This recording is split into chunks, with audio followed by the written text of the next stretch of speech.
మీ అందరికీ దేవుని పేరిట వందనములు. ఈరోజు క్రిస్మస్ దినము, అంటే దేవుని పుట్టిన దినము కాబట్టి మనము క్రిస్మస్ జరుపుకుంటాము. మన బ్రతుకులు కూడా జనాలకు క్రిస్మస్ చూపించాలి. ఎందుకంటే చాలామందికి క్రిస్మస్ అంటే ఒక పండుగ అంటారు. అదే కాదు, మన బ్రతుకులో ప్రతిరోజు పండుగనే ఉండాలి. క్రిస్మస్ని మనము జనాలకి పండుగలా చూపించాలి. మన మనసులో కానీ, మన తలంపులో కానీ, మన ఆలోచనలో కానీ ప్రతి ఒక్క దాంట్లో కూడా దేవుణ్ణి మన ముందు చూపించాలి. కాబట్టి మన బ్రతుకులు మార్చుకుందాం. ఈ క్రిస్మస్ రోజు కొన్ని తీర్మానంతో మన బ్రతుకులు మార్చుకుందాం. అనేకులు కూడా ఇప్పుడు దేవుని రాకడ అతి సమీపంగా ఉంది, ఆయన రాబోతున్నాడు. మనం కూడా అనేకులకు కూడా సువార్త ప్రకటించండి.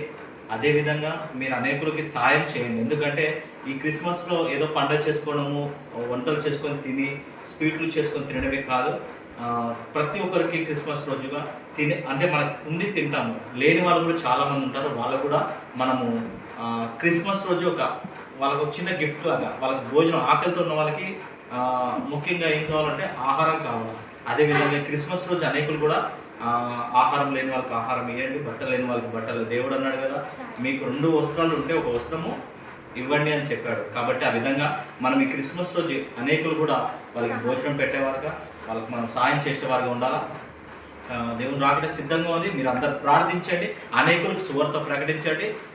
న్యూ ఇయర్ కూడా అందరూ ఒక ఆశ కలిగి ఉండండి. ఎందుకంటే న్యూ ఇయర్ మనము వాగ్దానం తీసుకుంటాం కదా, ప్రత్యేకమైన వాగ్దానం, దేవుడు మంచి వాగ్దానం ఇవ్వాలని అనేక విధంగా మనం తీర్మానం ప్రతి ఈ సంవత్సరం అంతా కాపాడే దేవుడు మళ్ళీ నెక్స్ట్ వచ్చే సంవత్సరం కూడా మమ్మల్ని కాపాడి అనేకులకి మమ్మల్ని ఆశీర్వాదం ఉంచామని ప్రేయర్ చేసుకుందాము.